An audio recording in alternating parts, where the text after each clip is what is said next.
as we go through this story, I'm going to ask some questions for you to answer as we go. It was 1968. Shirley Chisholm was late. She rushed onto the floor of the huge chamber, still wearing her coat and hat. Within the disorderly room sat row upon row of white men. One of them spied Chisholm and told her she was breaking the dress code. She scurried to the cloakroom where she had left her coat. She returned breathless and excited. What was about to happen would make history. Shirley Chisholm was about to become the first female African American elected to the United States Congress. Okay, so we found out why we're reading about Shirley Chisholm. What's important about her? Well, she was the first female African American elected to the Congress, and the Congress are part of the leaders of our government. Chisholm's parents had come to Brooklyn from the Caribbean in search of a better life. However, her father's factory wages and her mother's income were barely enough to support the family. Chisholm's parents sent her and her youngest sisters to their grandmother's farm in Barbados, which is in the Caribbean. Their grandmother taught them valuable lessons on pride, faith, and courage. The girls returned to Brooklyn in 1934. Their father, an intelligent and informed reader, taught them about Marcus Garvey, a black leader who encouraged African American pride. Their mother taught them about the importance of education.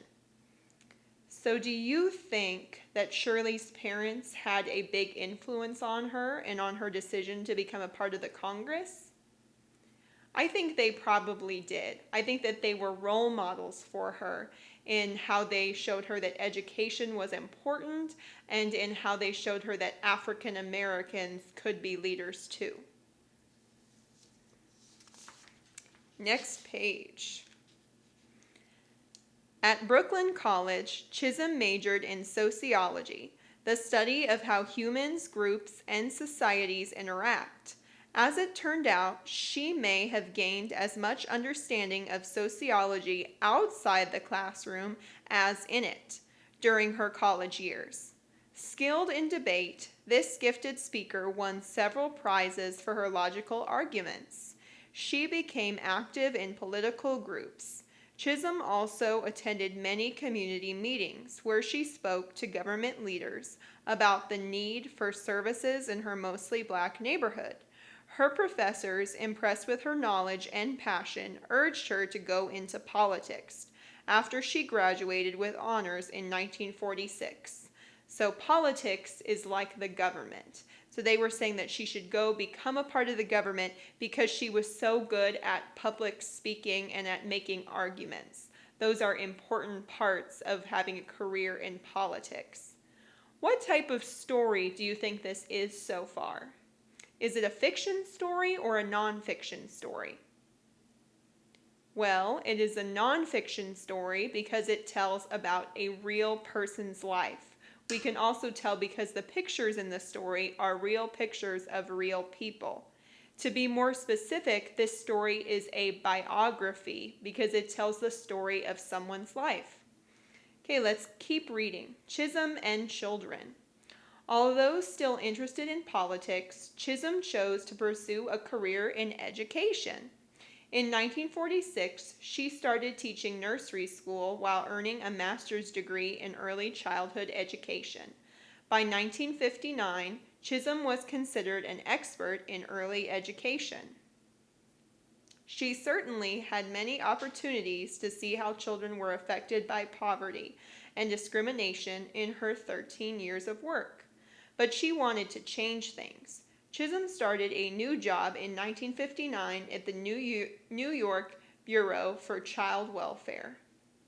Why do you think she didn't go into politics right away? I think maybe it's because she wanted to make a difference in people's lives and she thought that she could do that in education. And then when she changed jobs from education, I think it was because she wanted to have a greater impact on the kids that she saw who were really poor and needed help. Okay, let's keep reading on the next page. Shirley Chisholm on the ballot. While she worked for the city of New York, Shirley Chisholm was also active in politics, working with her husband, Conrad Chisholm, whom she had married in 1949.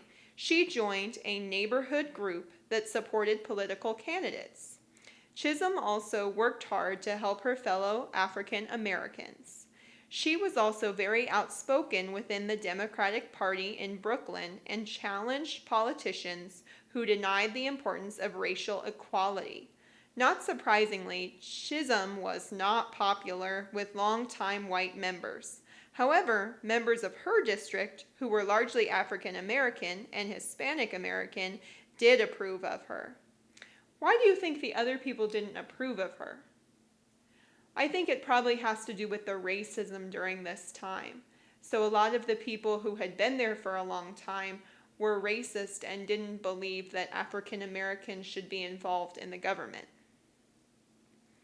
When Chisholm's name appeared on the 1964 ballot for a New York Assembly seat, she had no problem winning at the polls. She was quickly elected Assemblywoman Chisholm.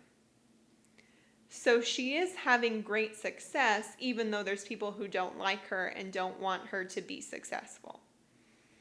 Assemblywoman Chisholm. Once elected, Chisholm helped citizens by getting state-funded daycares and unemployment insurance for household workers. She also guided education bills such as SEEK, Search for Elevation, Education, and Knowledge, through the committee. Many of these bills, like SEEK, became laws. SEEK still helps needy university students succeed by giving them financial, academic, and counseling assistance. Teachers and schools also benefited from her effort. Chisholm helped increase school spending limits and make sure teachers would keep their jobs if they took a leave of absence to have a baby. So she is doing things in government that's helping teachers and helping poor kids. What are some of the ways that she's helping them? Maybe you could take a minute to write that down on your paper or to say it out loud. Okay, let's look at the next page.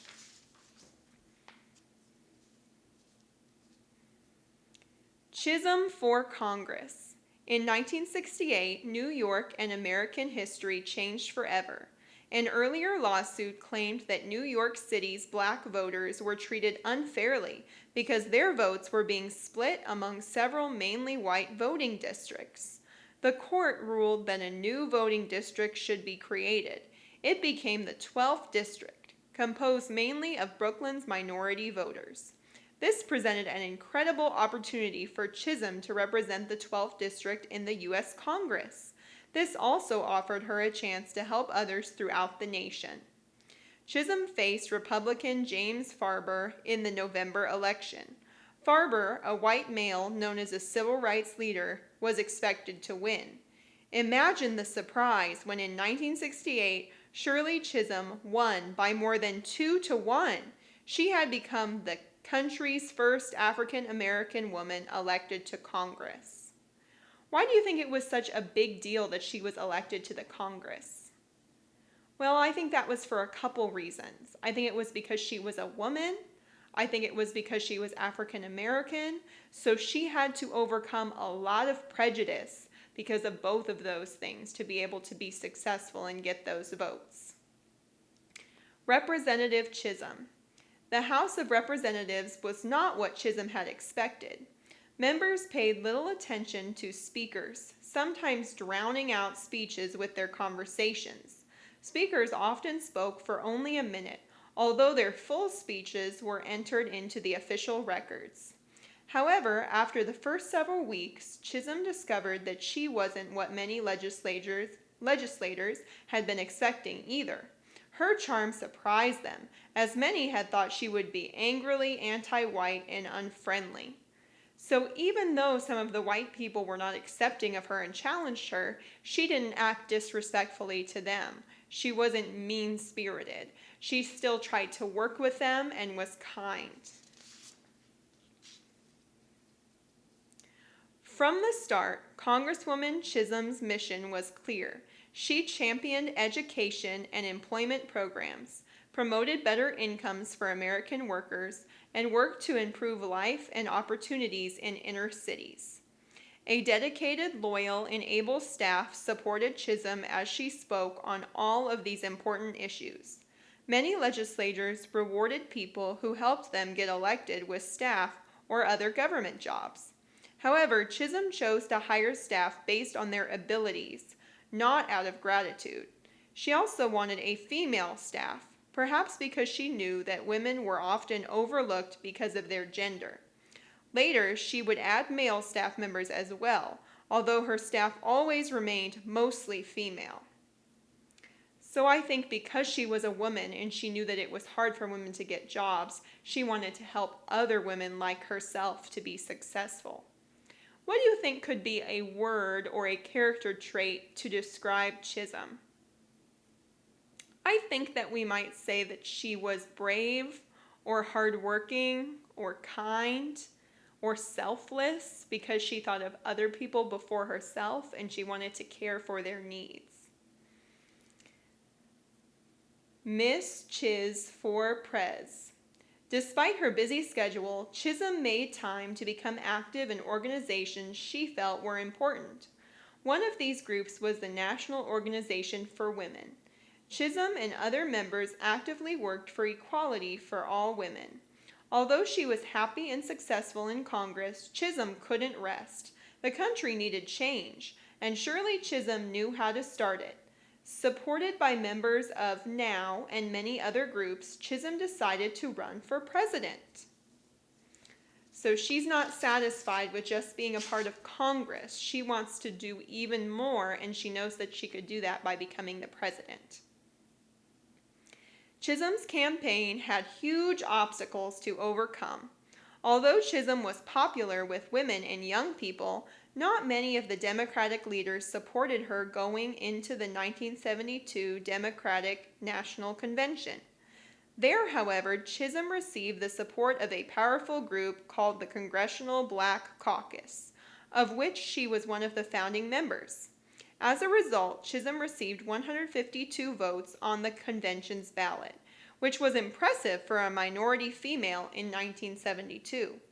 Although George McGovern was chosen as the Democratic candidate, the support for Chisholm showed that change was on its way.